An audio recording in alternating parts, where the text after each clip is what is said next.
Okay, so gastro के medications की अगर मैं बात करूं, so we have total 4 classifications which are very very important. पहली हमारे पास जो क्लासिफिकेशन है that is basically your reduction of gastric acid secretions. Okay, reduction of gastric acid secretion यानी आपका जो स्टमक के अंदर एसिड जो बन रहा है उसको क्या कर रहे हैं हम, डिक्रीज कर रहे हैं, हम नहीं बनने दे रहे हैं। एक क्लासिफिकेशन आपकी ये आ गई। दूसरी क्लासिफिकेशन है न्यूट्रलाइजिंग ऑफ गैस्ट्रिक एसिड यानी आपका जो गैस्ट्रिक एसिड है उसको न्यूट्रलाइज करने का काम करते हैं। Okay, yes exactly, so reduction करना, न्यूट्रलाइज करना, अल्सर को प्रोटेक्ट करना एंड एच पाइलोरी की एंटी काम करना। These are the 4 main headings. Okay Ranjana, reduction of gastric acid secretions, neutralising, okay, ulcer protectives and H pylori antigens मतलब anti. Okay okay, let's start. तो ये हमारे पास 4 आ जाते हैं। रिडक्शन ऑफ गैस, ये हम लास्ट में देखेंगे पेज जब हम इन सबको कवर कर लेंगे, तभी हमें शॉर्ट में इनको समझने का बेनिफिट होगा। ओके, तो पेप्टिक एसिड की मैंने बात करी कि पेप्टिक अल्सर्स जिनको होते हैं उन केसेस में भी एक एच पाइलोरी वाला हमारा एंटी एच पाइलोरी हम ड्रग्स यूज करते हैं। क्यों? क्योंकि हमारे पेप्टिक अल्सर का जो मोस्ट कॉमन कारण बनकर निकल कर आता है that is H pylori bacteria. अच्छा आपने, ओके ऑल राइट, ठीक है। तो गाइस आप पेप्टिक अल्सर्स में आप देख लो, नंबर 1 इसके कुछ बारे में कुछ पता होना चाहिए हमें पेप्टिक अल्सर के बारे में, जो कि मेडिकल सर्जिकल से उठा के मैंने यहाँ पे कुछ कंटेंट डाला है। पेप्टिक अल्सर एक सोर होता है, ओके, ईसोफेगस में, स्टमक में और इंटेस्टाइन में। फॉर एग्जाम्पल अगर मैं बात करूँ कि Archana just imagine if your mouth, अगर आपके माउथ में छोटा सा अल्सर हो जाए और मैं उसमें नमक डाल दूँ, आपको कैसा फील होगा? बहुत अजीब सा। तो जस्ट इमेजिन करो आप रंजना की किसी को अगर स्टमक में अल्सर हो जाता है, सोर हो जाता है, तो उसके साथ कितना ज़्यादा उसको पेन होता होगा, क्योंकि वो जो आपका एसिड है वो उसके ऊपर नमक की तरह काम कर रहा है आपके अल्सर्स के ऊपर। तो that is your peptic ulcers, जो कि ईसोफेगस में भी हो सकते हैं, स्टमक में भी हो सकते हैं, स्मॉल इंटेस्टाइन में भी हो सकते हैं। इटियोलॉजी की बात करें तो ये इटियोलॉजी ही पूरी की पूरी गैस्ट्रो की मेडिकेशन के ऊपर लागू होती है, यानी कि एक बैलेंस बना के रखता है कौन? हमारा गैस्ट्रो इंटेस्टाइनल सिस्टम एक बैलेंस बना के रखता है किस में? एग्रेसिव एंड डिफेंसिव, यानी कुछ ऐसी चीजें होती है महक जो एग्रेसिवली लीड करती हैं और कुछ ऐसी चीजें होती है जो डिफेंस की तरह काम करती है। तो इन दोनों में एक बैलेंस बना रहता है और हमारा जो स्टमक होता है वो एसिड और बेस के बीच में बहुत अच्छे से मेंटेन करके रखता है। लेकिन अर्चना अगर ये इम्बैलेंस हो जाए, अगर किसी कारण आपको ऐसा लग रहा है कि भाई बैलेंस ही नहीं बन रहा है, then that is a big problem. तभी ये जो आपके पेप्टिक अल्सर्स हैं ये सब देखने को मिलते हैं। कब? जब वहां पर इम्बैलेंस आ जाता है, किस किस में? एग्रेसिव एंड डिफेंसिव के अंदर। Very very important point. Okay, अब बात करते हैं कि एग्रेसिव क्या क्या हो सकता है गैस्ट्रो के अंदर। तो गाइस नंबर 1 एसिड, आपका खुद का जीआई का जो एसिड है जो कि पैराइटल सेल सिक्रीट करते हैं एचसीएल को, ओके, तो वो आपका मेन एग्रेसिव का कंट्रीब्यूटिंग प्रेसिपिटेटिंग फैक्टर है। नेक्स्ट पेप्सिन, पेप्सिन भी आपका क्या है? प्रेसिपिटेटिंग फैक्टर है आपके एसिड के एग्रेसिव करने में। बाइल भी आपका एसिडिक नेचर का होता है और वो भी कंट्रीब्यूट करता है आपके किसके अंदर? यस, एचसीएल बनाने में नहीं, एसिडिक एनवायरनमेंट क्रिएट करने में अग्रेसिवली काम करता है। और लास्ट क्या है? H pylori. और ये जो एच पाइलोरी पहले जो स्टडीज थी उनमें बोला जाता था कि आपके acid, pepsin, bile are responsible factors for acidic environment in the stomach. लेकिन हमारे जो वैरन और बैरी नाम के जो साइंटिस्ट था जिसने 2005 के अंदर डिस्कवर किया था कि H pylori bacteria is like it is also responsible for your aggressive factors. ठीक है, तो वहां से एच पाइलोरी और बाद में हेलिकोबैक्टर जो है वो हमारा काफी कॉमनली कारण जो है वो बन गया, लाइक मेजोरिटी कारण यही है। ओके, अब बात करते हैं डिफेंसिव की। हमारी बॉडी में डिफेंस कौन करता है फिर इन एसिड्स के खिलाफ?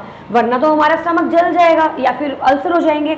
तो गाइस गैस्ट्रिक म्यूकोसा, हमारे जो स्टमक की जो गैस्ट्रिक म्यूकोसा होती है वो काम करती है क्या करने में? एक डिफेंसिव में काम करती है। नेक्स्ट बाइकार्बोनेट, बाइकार्बोनेट लेयर जो होती है वो बेसिकली आपके गैस्ट्रिक की जो लेयर है उसको स्मूथ करती है और बाइकार्बोनेट सिक्रीट होते हैं वहां पे, तो वो भी एक डिफेंसिव काम करती है। तीसरा हमारे पास आता है PG, that is a prostaglandins. Okay, अब आपके माइंड में आएगा मैम प्रोस्टाग्लैंडिन कैसे कर सकते हैं? गाइस ध्यान में रखना, प्रोस्टाग्लैंडिन डायलेशन भी करते हैं and most importantly prostaglandin bicarbonate को, म्यूकस को, बाइकार्बोनेट्स को रिलीज करने में काफी ज्यादा मदद करते हैं। और नाइट्रिक ऑक्साइड आपका ब्लड वेसल्स को डायलेट करता है, सर्कुलेशन बढ़ा देता है ताकि म्यूकस वगैरह सिक्रीशन अच्छे से हो पाए। तो guys there is a balance in your GI system, there is a balance aggressive and defensive. उसी प्रकार से जब हमने बात की थी रेस्पिरेटरी सिस्टम की, तो हमने वहां पे भी कुछ कुछ इंपॉर्टेंट पॉइंट्स बताए थे कि भाई ब्रोंकोडाइलेटर्स काम होते हैं, ल्यूकोट्राइनेज के बारे में बात की, मास्टर स्टेबलाइजर, ये कैटेगरीज आपको नहीं भूलनी है। उसी प्रकार जब भी आपके मन में, जब भी आपको क्वेश्चन जो है गैस्ट्रिक मेडिकेशंस का दिखाई दे रहा है, तो आपके माइंड में सबसे पहले पॉइंट आना चाहिए है, सबसे पहला पॉइंट आना चाहिए है दैट पेप्टिक अल्सर्स जो हैं, sorry not peptic ulcers but aggressive and your defensive. तो ये दो चीजें जो हैं वो आपकी मेंटेन करके रखती हैं जीआई को। यानी अर्चना जितनी भी मेडिकेशंस हम पढ़ने वाले हैं, इस सारी की सारी मेडिकेशन या तो एग्रेसिव वाले को शांत करने वाली है या फिर डिफेंसिव को प्रमोट करने वाली है। Simple, like very simple. And let me tell you, बस आपको एक पीपीआई पता होनी चाहिए, उससे अलावा बहुत ही कम ड्रग्स आते हैं, बिकॉज पीपीआई सबसे ज्यादा यूज किया जाता है, मतलब एवरीडे हम लोग पीपीआई देते हैं। और किसी किसी को रेंटाडीन चलती है, अगर वो H2, शुरुआत में तो हम चाहते हैं कि पेशेंट को H2 blockers, H2 histamine inhibitors ही दे, ताकि पेशेंट जो है वो, because these will also have other effects, जबकि जो प्रोटॉन पंप इनहिबिटर्स होते हैं उनके डायरेक्ट इफेक्ट्स होते हैं। तो क्या होता है कि आपका जो रेंटाडीन हो गया, पेंटोसिड हो गया, एमपीपीआई हो गया, प्रोटॉन पंप इनहिबिटर्स हो गए जैसे पेंटोपैराजोल, तो ये इन ड्रग्स में से जो मोस्ट कॉमनली और एफिशिएंट ड्रग है वो पीपीआई है आपकी। पर रेंटाडीन भी दी जाती है, और रेंटाडीन काफी कॉमनली 150 mg यूज की जाती है, सिमेंटाडीन नहीं यूज करते हैं, वो मैंने बताया था आपको, वो नहीं यूज की जाती है। तो let's discuss one by one किस किस कैटेगरी के ड्रग्स हैं। तो एक तो पॉइंट आ गया पेप्टिक अल्सर के बारे में, दूसरा डिफेंसिव एंड एग्रेसिव के पॉइंट। इसके बारे में कुछ, इसके अलावा भी कुछ और हमें पता होना चाहिए। हाँ जी, आपको पता होना चाहिए अल्सर के टाइप्स, जो अभी हमने बोले थे, duodenal ulcers, your stress ulcer, gastric ulcer, oesophageal ulcers and NSAD AID ulcers. Okay, non steroid anti inflammatory drugs के द्वारा किए जाने वाले एसिड को भी आप यहीं पे देखते हैं, ulcer sorry, and stress ulcers, your gastric ulcers and duodenal ulcer. तो ये कुछ टाइप हमारे पास क्या आ जाते हैं, अल्सर्स के टाइप्स आ जाते हैं। Next we have duodenal ulcers की अगर बात करें तो ड्यूडेनम तो हमारा स्मॉल इंटेस्टाइन का स्टार्टिंग का पार्ट है, और जो हमारा ड्यूडेनम होता है वो उसके अंदर जो बाइकार्बोनेट्स पाए जाते हैं, कौन सिक्रीट करता है guys bicarbonates? There is some cells, आपको गैस्ट्रो को थोड़ा सा मैं करवा दूंगी रिवाइज, क्योंकि लंबाई थ्योरी है। एनी आइडिया, किसी को मालूम है इसके बारे में? Okay, will see, okay at the end will see, क्योंकि फिर क्लास कहीं और ही ओरिएंट चली जाएगी, यहाँ हम फोकस नहीं कर पाएंगे। तो आपको बस इतना पता होना चाहिए कि ड्यूडेनम के अंदर जो है वो acidic, yes which cells? Pancreatic duct cells. हाँ, पैनक्रियाज के अंदर जो आपके बाइकार्बोनेट्स रिलीज होते हैं, और वही बाइकार्बोनेट्स आपके ड्यूडेनम में आकर जो है वो मदद करता है उस ड्यूडेनम को बाइकार्बोनेट्स का एक मतलब पीएच को इंक्रीज करने में हेल्प करता है। तो अर्चना ड्यूडेनम जो है यहाँ पे वो अल्कलाइन है, राइट? और हम कह रहे हैं कि फॉर्म ऑफ अल्सर्स, ड्यूडेनल का मतलब है कि एसिड की सिक्रीशन की जो मात्रा है वो ज्यादा है in half of the patient. तो क्या होगा इसका मतलब, पेशेंट को क्या हो सकता है? ड्यूडेनल अल्सर्स, क्योंकि एसिड की मात्रा शरीर में ज्यादा होने से वो एसिड आपके जो पाइलोरिक स्फिंक्टर होता है हमारा स्टमक और ड्यूडेनम के बीच में, वहां से मूव करता हुआ ड्यूडेनम में एंटर कर जाएगा और पेशेंट को ड्यूडेनल अल्सर लीड करता है। नेक्स्ट आता है गैस्ट्रिक। अब गैस्ट्रिक अल्सर्स क्या होते हैं? जब एसिड की सिक्रीशन तो बिल्कुल नॉर्मल होती है, लेकिन जो आपका मैकेनिज्म है वो थोड़ा सा क्या होता है, ऑल्टर होता है। तो यहाँ पर आपको क्या देखने को मिलेंगे? गैस्ट्रिक अल्सर, मतलब म्यूकोसा नहीं होगी, वहां पे म्यूकोसा नहीं होगी, डिफेंसिव मैकेनिज्म उतना ज्यादा नहीं होगा। तो guys duodenal ulcer acid is more, and gastric ulcer mucosa वगैरह डैमेज हो रखी है, कुछ इशू चल रहा है। ओके, देन नेक्स्ट पॉइंट जो आपको पता होना चाहिए इन ड्रग्स को पढ़ने से पहले, that is basically stomach secrete alcohol. Okay, sorry, stomach जो आपका सिक्रीट करता है about 2.5 litre of gastric juice, जो कि मैंने बता दिया पाराइटल सेल्स होते हैं हमारे जो कि रिलीज करते हैं। Gastric and secretion is regulated by. अब मेन बात आती है कि इनको रेगुलेट कौन कर रहा है? तो गाइज यहाँ पे हमारे पास 3 पाथवे है, वेरी वेरी वेरी इंपॉर्टेंट। ये हम लोग गैस्ट्रो में भी नहीं पढ़ते, जो हम यहाँ पढ़ लेते हैं चीज। तो गाइज ध्यान में रखना है, we are talking about gastrointestinal medications. हम इस वक्त कुछ पॉइंट्स पढ़ रहे हैं जिनके बारे में जानकारी होनी चाहिए है। उसी में से हमारा रेगुलेशन, गैस्ट्रिक जो सिक्रीशन का रेगुलेशन क्या है, पाथवे, वेगस पाथवे है एक। तो आपको पता है this is the longest cranial nerve, okay, this starts from the mouth and ends at the anus. तो ये आपकी डाइजेशन शुरुआत करने में मदद करती है, okay, peristalsis movement and digestion. दूसरा पाथवे है गैस्ट्रिन पाथवे, ये भी क्या करता है अर्चना, आपका डाइजेशन करने में मदद करता है। तो कर क्या रहा होगा, गैस्ट्रिक जूस को सिक्रीट करवाने में मदद कर रहा होगा। और लास्ट आता है लोकल हिस्टामाइन। अरे हिस्टामाइन का भी कोई लेना देना है? यस, हिस्टामाइन क्या करते हैं, यहाँ पे एसिड की सिक्रीशन को क्या कर देते हैं अर्चना, बढ़ा देते हैं। किसकी सिक्रीशन को? तो अगर मुझे किसी पेशेंट के एसिड को ब्लॉक करना है तो मैं क्या करूंगी, हिस्टामिन को ब्लॉक करूंगी, okay. So just remember this things कि हमारा एक वेगस पाथवे है, यानी कि कोलिनर्जिक टाइप ऑफ पाथवे, यानी एंटी कोलिनर्जिक ड्रग्स भी देते होंगे। एंड गैस्ट्रिन पाथवे, यानी जो गैस्ट्रिक जूस है उसके ऊपर काम किया जाता होगा, यानी कि आपका जो HCl है उसको बंद किया जाता होगा। और लास्ट लोकल हिस्टामिन, क्यों? क्योंकि ये भी सिक्रीट करते हैं आपके HCl को, तो इसीलिए ये भी रिस्पॉन्सिबल हैं। Okay, now let's see the another type, so not another type but the forwarding, और एक स्टेप आगे क्या होता है, जब ये सारे के सारे मैकेनिज्म्स, ये सारे के सारे पाथवे अर्चना लीड करते हैं, तो होता क्या है, हमारे सेल्स के ऊपर जो H पॉजिटिव, ओके, आयंस होते हैं और potassium H positive and K positive, ये एक्टिवेट हो जाते हैं, जिनकी मदद से ये इनको प्रोटॉन पंप बोलते हैं हम लोग। H पॉजिटिव K पॉजिटिव को क्या बोला जाता है? प्रोटॉन पंप्स, तो proton, sorry. And now what will happen, this pump will activate and potassium will go another side, potassium अलग से चला जाएगा। अब ये पोटेशियम क्या करता है, आपके गैस्ट्रिक ल्यूमन में घूम रहा है, जहां पर आपके नेचुरल क्लोराइड के साथ क्या करता है, बाइंड करता है, और फिर क्या बनाता है, HCl। Is it clear Archana? Let me tell you one more time. ये एक्टिवेट करता है H पॉजिटिव और पोटेशियम को, जिन्हें हम प्रोटॉन्स भी बोलते हैं। इस पंप के अंदर आपका जो H होता है वो अलग हो जाता है, ओके।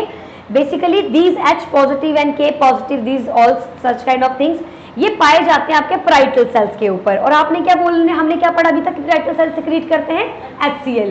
कैसे करते हैं?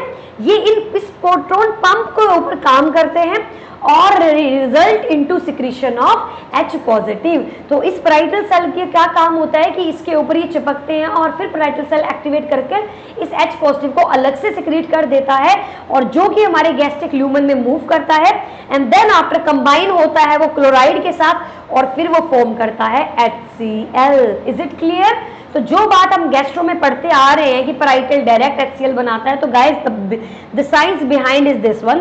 व्हाई? बिकॉज हमको मेडिकेशंस हम पढ़ रहे हैं, और जब प्रोटॉन पंप इनिबिटर बोलेंगे कि भाई बनता ही नहीं है एसिड, तो कैसे नहीं बनता है? क्योंकि वो इस पंप को ब्लॉक कर देते हैं, पैराइटल सेल के ऊपर कुछ लगता नहीं है, H बनता नहीं है, HCl बन नहीं पाता है। So this is the mechanism of proton pump inhibitors, okay. But ये तो सिर्फ एक मैकेनिज्म था। Archana is it clear? Ranjana is it clear? All right, एक बार दोबारा से लास्ट टाइम देख लेते हैं। तो gastric medications, different type of classifications, और हम अभी बात कर रहे हैं पेप्टिक अल्सर्स के बारे में, क्योंकि काफी इंपॉर्टेंट रोल प्ले करते हैं, जिसके अंदर हमने डिफरेंट पॉइंट्स देखे। ये peptic ulcer oesophagus, stomach, intestine, ड्यूरल ulcer में पाए जाते हैं। Imbalance between aggressive and defensive, aggressive में ये फैक्टर्स हैं, डिफेंसिव में ये फैक्टर्स हैं, फॉर्म करते हैं अल्सर्स को। Stomach secrete about 2.5 litre of gastric juice, और ये रेगुलेट करते हैं 3 सिस्टम को, और ये फिर 3 सिस्टम को रेगुलेट करने के बाद क्या होता है, ये पंप इस तरीके से काम करते हैं। Is it clear everyone? Alright, अब चलो बात करते हैं क्लासिफिकेशन की। तो ये बहुत इजी है, मैं आपको बता देती हूँ। मैं अभी बात कर रही हूँ कि किस प्रकार से हम अपने एसिड को अर्चना कम कर सकते हैं। मैंने न्यूट्रलाइजेशन की बात नहीं की। तो व्हाट डज इट मीन अर्चना? आपकी क्लासिफिकेशन में मैंने अभी कौन पकड़ा हुआ है? ये पकड़ा है, वेरी गुड, मैंने अभी इसको पकड़ा है। आज मैं इसके बारे में बात करने वाली हूँ, कल मैं इनके बारे में बात करूंगी, okay. So today I am talking about reduction of gastric acid and secretions. इसकी भी क्लासिफिकेशंस हैं, यस, इसकी भी क्लासिफिकेशंस है, और इसी की क्लासिफिकेशन में से एग्जाम में पेपर में आता है। तो लेट्स सी, इसकी क्लासिफिकेशन हमारे पास टोटल आते हैं 4 पॉइंट्स। कितने आते हैं? टोटल 4। नंबर 1, एक सेकेंड, इससे क्या होता है? ओके, नंबर 1 क्या है? H2 antihistamines, H2 antihistamines. Number 2 anticholinergics. Number 3 proton pump inhibitors and number 4 prostaglandins analogue. Got my point? चलो एक बार पहले इनको सबको इकट्ठे कर लेते हैं। रंजना, H2 एंटीहिस्टामिन्स ये बनाते हैं सिमेंटेडीन, रेंटेडीन एंड फेमेटिडीन। ओके, सिमेंटेडीन, रेंटेडीन, और लिटरली मुझे अभी कुछ दिन पहले ही रेंटेडीन का कंफ्यूजन हो रहा था and I was thinking ranitidine आपका इसमें not proton but I was thinking like it comes under the category of your no no no no neutraliser. Neutraliser क्यों मेरे माइंड में आ रहा था न्यूट्रलाइजर है ये? बिकॉज रेंटेडीन हमेशा खाने के साथ दी जाती है, okay, mostly, and so I thought कि हमेशा खाने के साथ दे रहे हैं तो शायद ये न्यूट्रलाइजर होगी। एसिड जो बन रहा है खाने के दौरान ज्यादा, उसको शांत करता होगा। But I am wrong again. पता नहीं 1000 बार पढ़ लें बट अगेन कुछ टाइम के बाद इनके कंसेप्ट इधर उधर हो ही जाते हैं। So which is very normal, it's okay. H2 antihistamines, तो अर्चना सिमेंटेडीन, रेंटेडीन, और ये सारे के सारे आपके क्या हैं? एसिड को कम करने वाले ही हैं। एंटीकोलिनर्जिक्स, ये तो बहुत ही अनकॉमन ड्रग्स हैं, pyranezepam and propenicillin, okay, and next proton pump inhibitor, very common, omeprazole, okay, esomeprazole and pantoprazole, and then after we have prostaglandin analog and the most important is misoprostol, okay, misoprostol, all right। तो थोड़ा इनके बारे में discuss करते हैं। सबसे पहले हम बात करने वाले हैं H2 एंटीहिस्टामिन्स। तो अर्चना, हिस्टामिन्स का मतलब मालूम है एलर्जेंस, महक एंटी का मतलब मालूम है हिस्टामिन्स को जो ब्लॉक करने वाले, और रंजना H2 का मतलब क्या है यहाँ पे? नो, वेरी गुड, हिस्टामाइन के ऊपर पाए जाते हैं H2 रिसेप्टर्स। तो हम इन हिस्टामाइन के ऊपर पाए, इसमें H1 भी होता है, H2 भी होता है, तो हम क्या करने वाले हैं? इन हिस्टामाइन के ऊपर पाए जाने वाले H2 ब्लॉकर्स को क्या करेंगे? ब्लॉक करेंगे, नंबर 1। नंबर 2 एंटीकोलिनर्जिक्स में क्या होंगे? सबको मालूम है कोलिनर्जिक्स का मतलब होता है पैरासिम्पैथेटिक नर्वस सिस्टम, और पैरासिम्पैथेटिक नर्वस सिस्टम का मतलब होता है relaxation, digestion, acid etcetera etcetera. But मुझे नहीं चाहिए तो मैं क्या कर दूंगी Archana? Anticholinergics, okay, got my point, alright.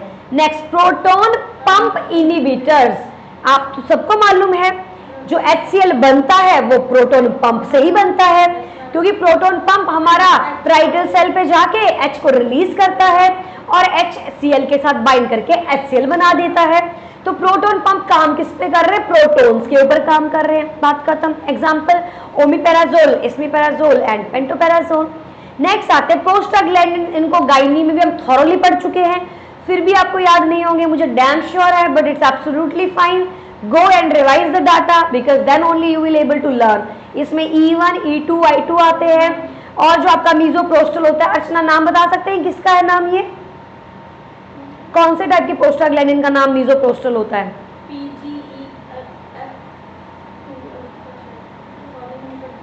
मैं यही बोल रही हूँ कि ड्रग्स आपको तब तक याद नहीं रहेंगे जब तक आप लोग मेडिकेशंस नहीं पढ़ लेते हो। गाइस प्लीज मेक श्योर आप सारे के सारे ड्रग्स को क्या कर सको? PGE2 डाइनोप्रोस्टोन, ओके, डाइनोप्रोस्टोन होता है PGF2 अल्फा कार्बिप्रोस्ट।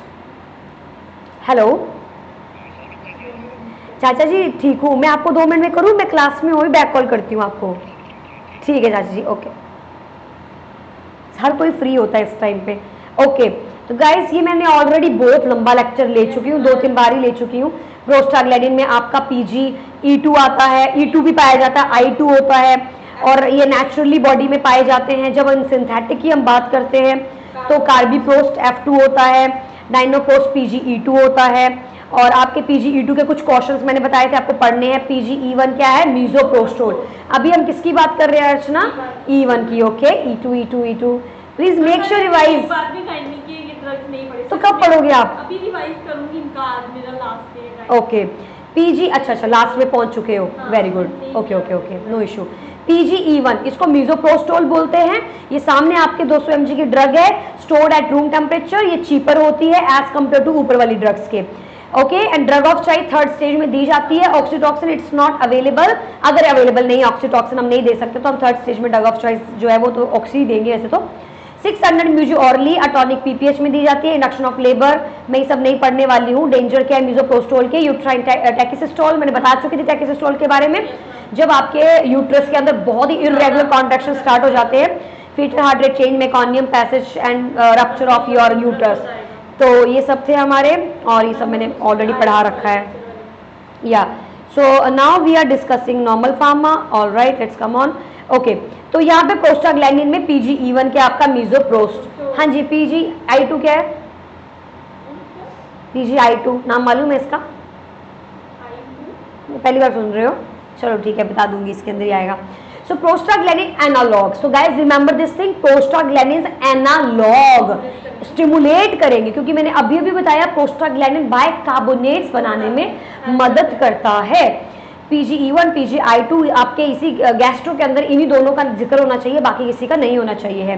एग्जाम्पल के तौर पे मीजोप्रोस्टल, ओके, ये म्यूकस को बढ़ाते हैं और बाइकार्बोनेट्स को क्या करते हैं, इंक्रीज करते हैं। Now let's start the topic with H2 antihistamine. तो अब सबसे पहले हम पढ़ने वाले हैं Ranjana H2 एंटीहिस्टामाइंस, alright.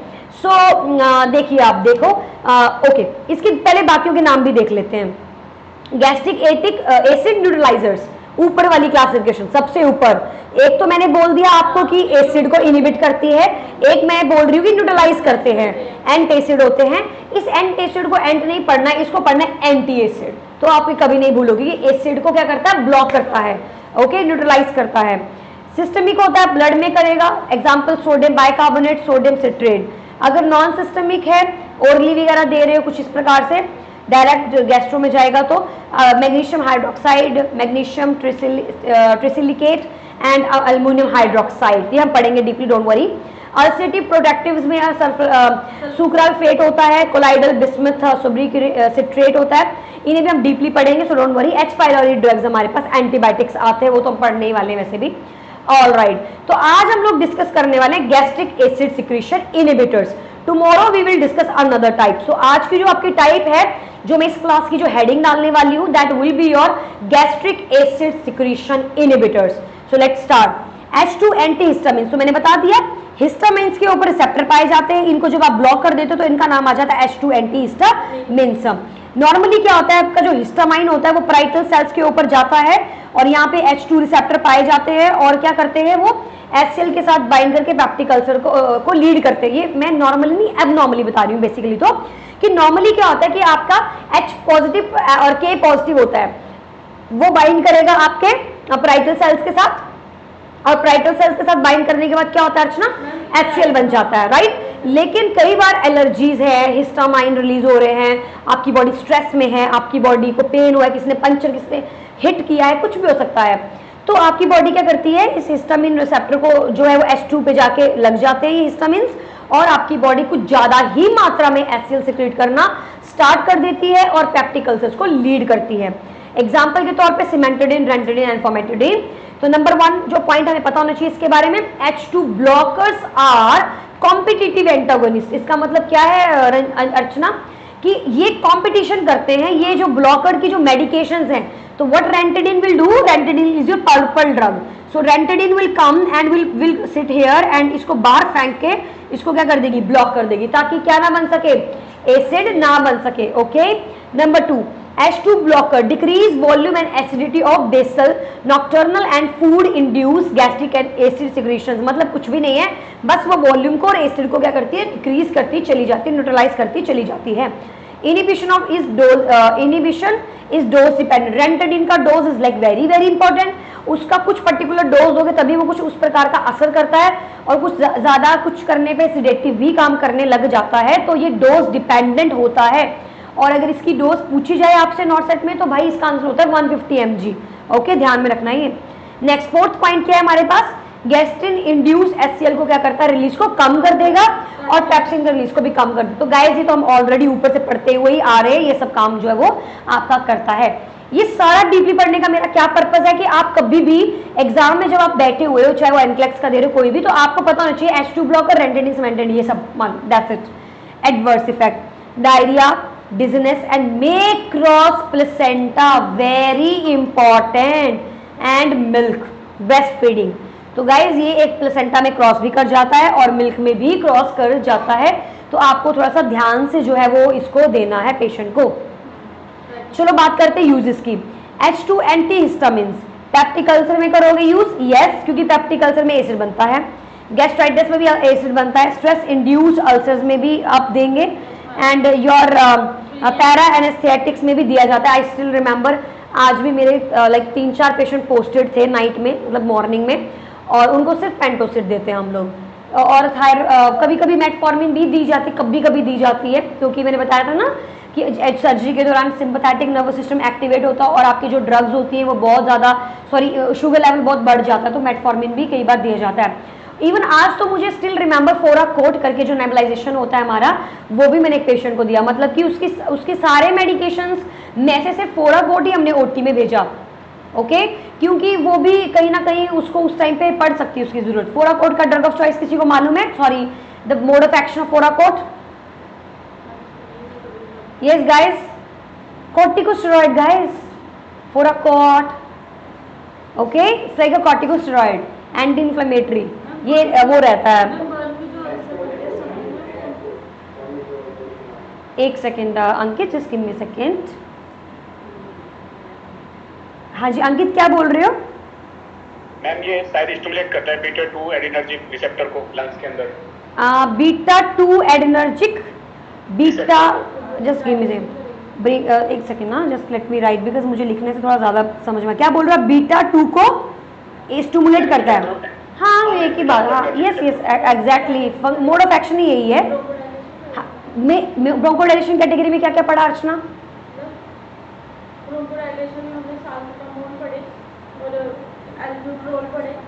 एल्बुट्रोल short acting, मतलब जितने भी क्लासिफिकेशन है मेरे को एक बार दोबारा से क्रॉस चेक करना पड़ेगा। Ankit can you please Google it for me, एक बार प्लीज देख लो, बिकॉज जब मैंने किया गूगल किया था तो it was like a corticosteroid and dilator also, तो एक कॉम्बिनेशन में था ये ड्रग। हाँ हुआ, यस वही मैं बोल रही थी, ये it was in combination, because I search at that time and it was in a combination of corticosteroid and your dilator, okay. हाँ लॉन्ग टर्म भी बोल सकते हैं, वो लॉन्ग टर्म के लिए ले रहा है पेशेंट, उसको लॉन्ग टर्म के लिए ले रहा है, बट इन डाउन जब ओटी में पेशेंट जा रहा है तो उस टाइम पे एंजाइटी में कब क्या कोई उसको थोड़ा सा अटैक आ जाए, कुछ भी अस्थमैटिक अटैक आ जाए तो इसीलिए फोराकोट को ओटी में साथ में भेजा है। तो एक सिनेरियो बेस्ड क्वेश्चन था और लिटरली दे सेंडेड दिस थिंग। तो कभी भी कुछ भी जो इनहेलर्स होते हैं पेशेंट के, उन्हें पेशेंट की सर्जरी के दौरान भेजा जाता है, या it's a nursing responsibility. Special chart किया गया था एनेस्थीसिया द्वारा कि पेशेंट को जो है वो आपको फोराकोट के साथ पेशेंट को नीचे भेजना है, ओके। तो जस्ट मैंने आपको एक क्लिनिकल पॉइंट ऑफ व्यू से बताया। ऑल राइट गाइस, तो वो स्ट्रेस अल्सर्स, हाँ कर्लिंग अल्सर्स भी, स्ट्रेस अल्सर्स मेडिकल टर्म में बोल सकते हो आप उनको, उनमें भी हम लोग देते हैं, बट वो इसका क्या लेना देना उसके साथ? कॉर्टिकोस्टेरॉइड HCl, हाँ इसका है। आई थॉट ब्रोंकोडायलेटर के साथ इसका क्या लेना देना है, ओके हाँ इसका तो है एब्सोल्युटली, ये यूज करते हैं हम लोग, आएगा इसके अंदर, ओके। तो यहाँ पे हमारे पास क्या है? H2 एंटीहिस्टामिन्स हो गया हमारे पास, peptic ulcer, gastritis, stress induced ulcers, pre anaesthetics, मैं आपको लिंक कर देती हूँ, okay. And then after Zollinger Ellison syndrome, इसमें क्या होता है? जस्ट लाइक अ ट्यूमर होता है जिसमें आपका जो सिक्रीशन है गैस्ट्रिन का वो बहुत ही ज़्यादा मात्रा में सिक्रीट होता है, okay. So just because of tumour, तो आपको इन शॉर्ट में इतना याद रखना है, क्योंकि पूरा पैथोलॉजी पढ़ने पे कुछ याद ही ना रहे, उसका भी कोई लॉजिक ही नहीं है। So just remember this thing कि ये इस सिंड्रोम में आपका जो ट्यूमर बन जाते हैं और जो सिक्रीशन है गैस्ट्रिन की वो बहुत ही ज़्यादा हाई मात्रा में देखने को मिलती है, और आप क्या देते हैं? H2 antihistamines, remember this thing, okay.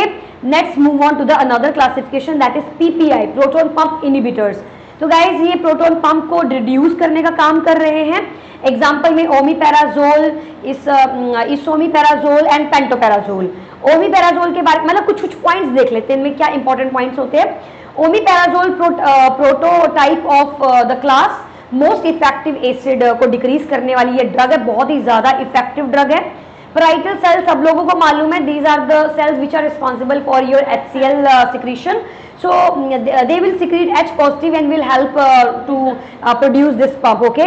लेकिन पैराइटल सेल क्या करेगा, नॉर्मली तो वो HCl बनाता है, लेकिन proton pump inhibitors will act on this pump and they will inhibit this pump, okay.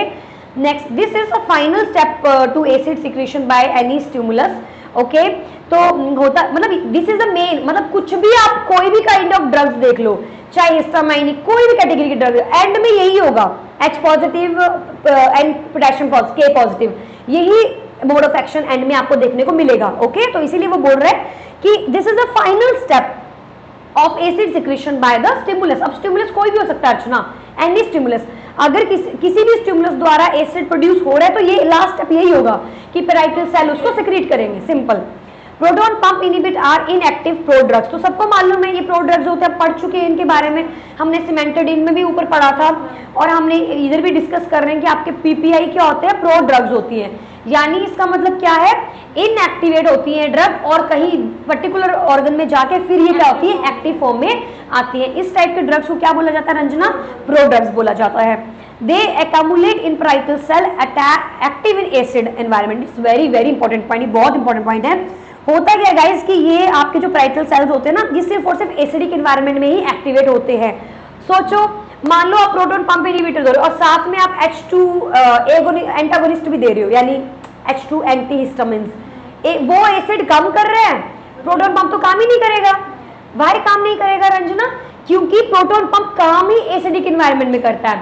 एक तरफ से आप उसको H2 एंटीहिस्टामिनिक्स दे रहे हो, जो एसिड जो पड़ा है वहां पे उसको क्या कर रहा है, शांत कर रहा है, सॉरी यही नहीं, न्यूट्रलाइजर्स भी आप बोल सकते हो। तो न्यूट्रलाइजर्स क्या कर रहे हैं रंजना, वहां पे उस एसिड को शांत कर रहे हैं और आपकी ड्रग एक्टिवेट होगी, नहीं हो पाएगी। तो ध्यान में रखना इन बातों का भी, आगे भी लिखा हुआ मैंने कहीं जाके।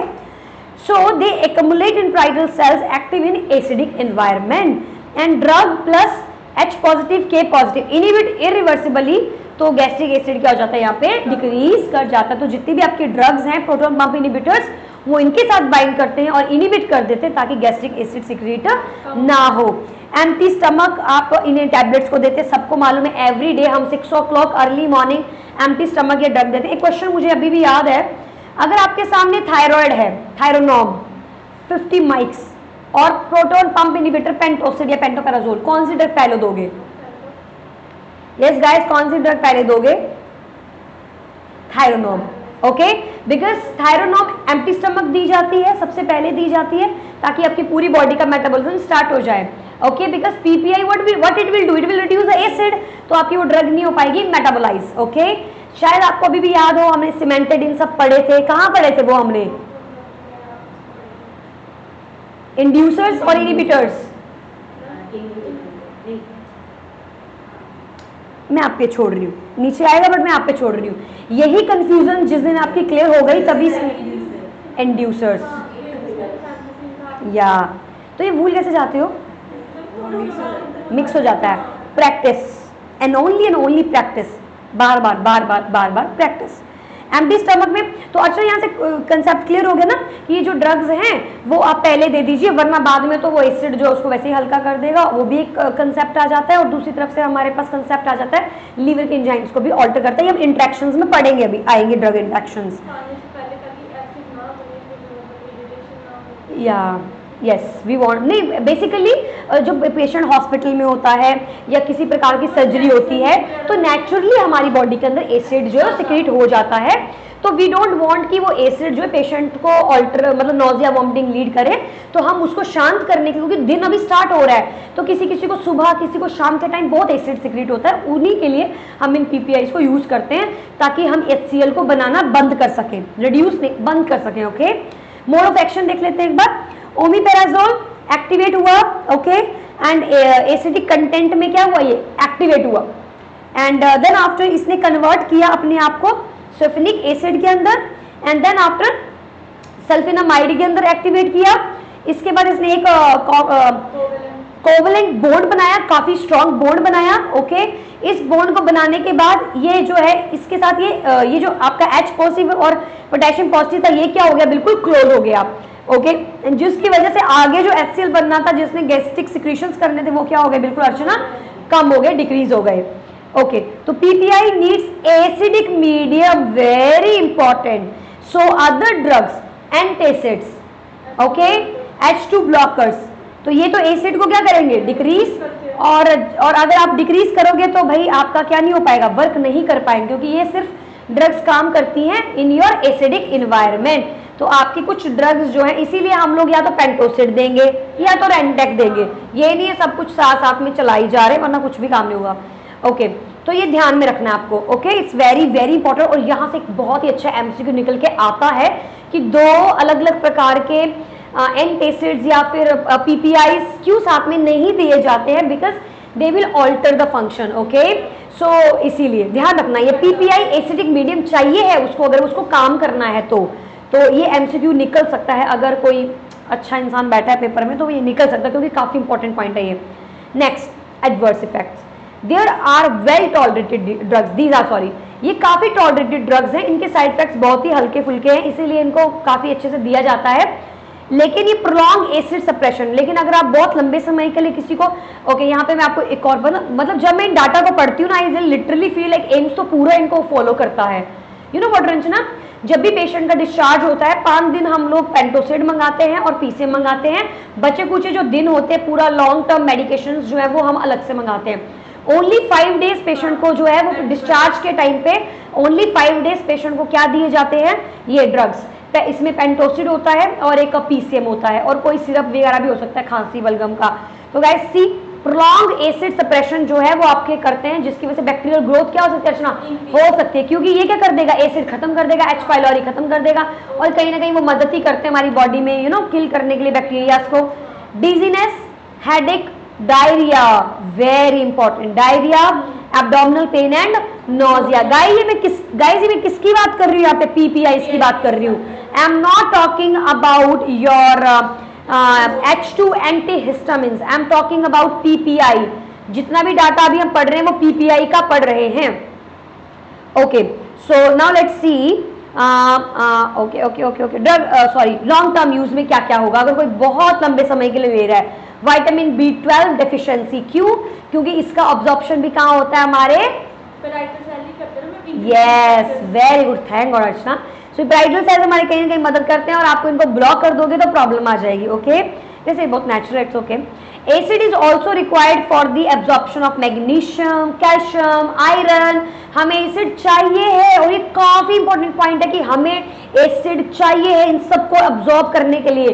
तो भाई PPI कहीं ना कहीं पेशेंट को आयरन, मैग्नीशियम क्लोराइड की एब्जॉर्प्शन को क्या कर सकते हैं अर्चना, इफेक्ट कर सकते हैं, डिक्रीज कर सकते हैं।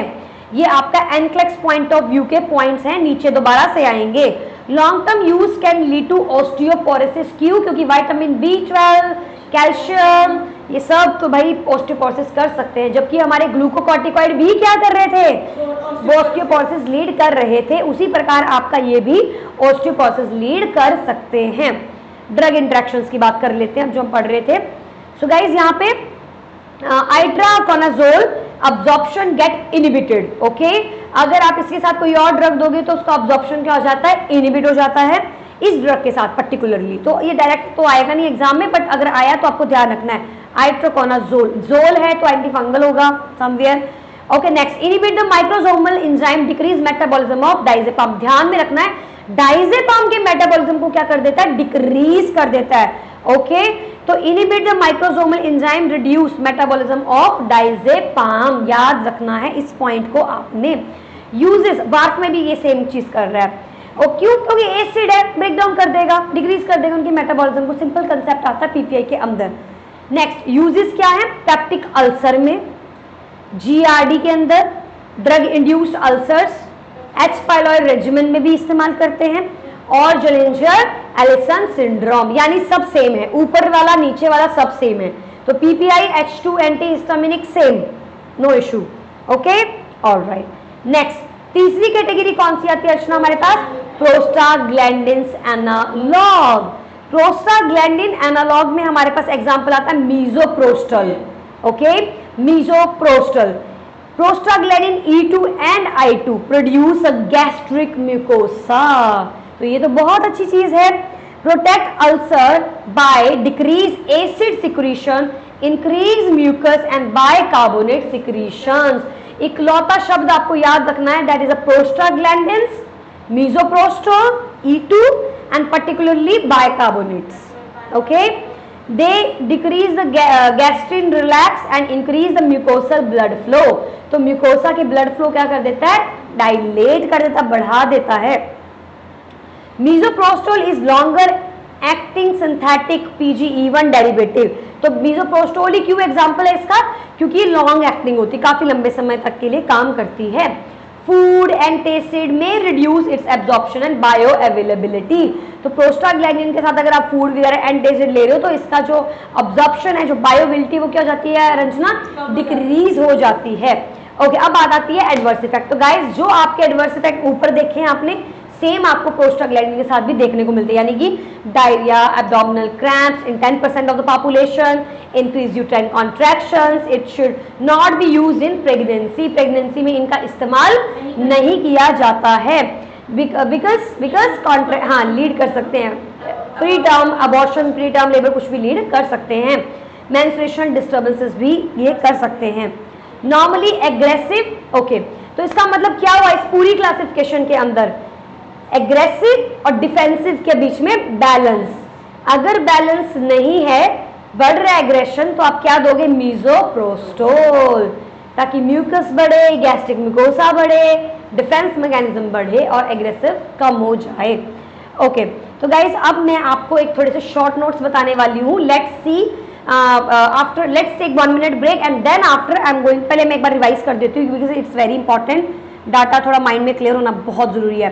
तो guys gastro medications, reduction of gastric acid secretion जो हम आज पढ़ रहे हैं, neutralisation of gastric acid, ulcer protective and H pylori bacterial drugs.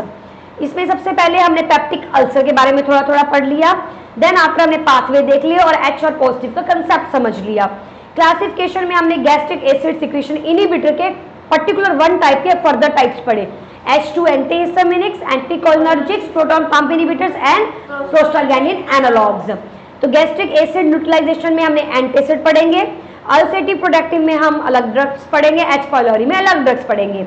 तो सबसे पहले हमने आज किसके बारे में डिस्कस किया, गैस्ट्रिक एसिड सिक्रीशन इनहिबिटर यानी H2 एंटीहिस्टामिनिक्स। नॉर्मली क्या किस पे काम कर रहे हैं, पैराइटल सेल्स पे। तो भाई H2 साफ साफ पैराइटल पे काम कर रहा है।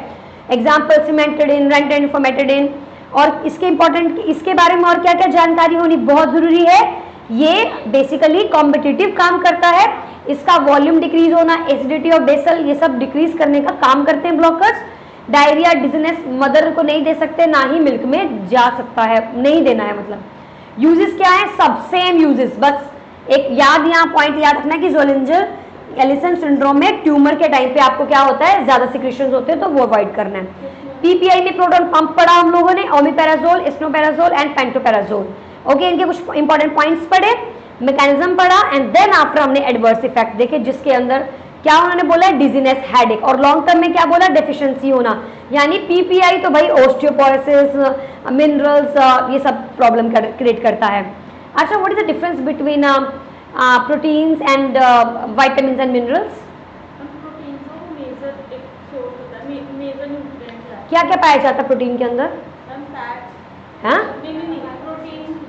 नाइट्रोजन, फॉस्फोरस, कार्बन, ये कुछ कंपाउंड्स होते हैं। ओके, और विटामिन सबको मालूम है, और मिनरल्स भी कंपाउंड्स हैं। इनके न्यूट्रिशन का जब हम क्लास लेंगे आता है, NCLEX is like favourite part nutrition, तो हम इनको कवर करेंगे, काफी इंपॉर्टेंट है। ड्रग इंटरेक्शंस में क्या आएंगे कि किस किस के साथ इंटरेक्ट करता है, और प्रोस्टाग्लैंडिन्स एनालॉग्स, मीजोप्रोस्टोल याद रखना है, और काम क्या है Archana, increase secretions, mucus secretion, gastric mucosa, ये नहीं भूलना हमको। ओके, और अब हम after 1 to 2 minutes we will start practising this thing. ये completely NCLEX point of view से हमारा डाटा आ जाता है। ऑलराइट,